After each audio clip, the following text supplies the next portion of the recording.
اسمي في البلد معروف. خليك مؤدب محترم عشان ما يتقالش عليك في الفاضي. احنا بقينا في ايام عيال مسكوا فلوس من الشمال ركبوا عربيات فاكرين نفسهم رجال اعمال، بس كل البلد عارفه انه في الفاضي.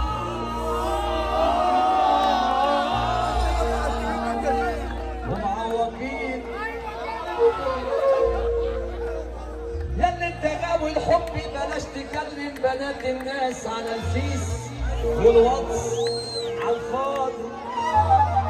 ما يبقاش ابوك بيصرف عليك يا ابو هشيمه وتترسم على الفاضي.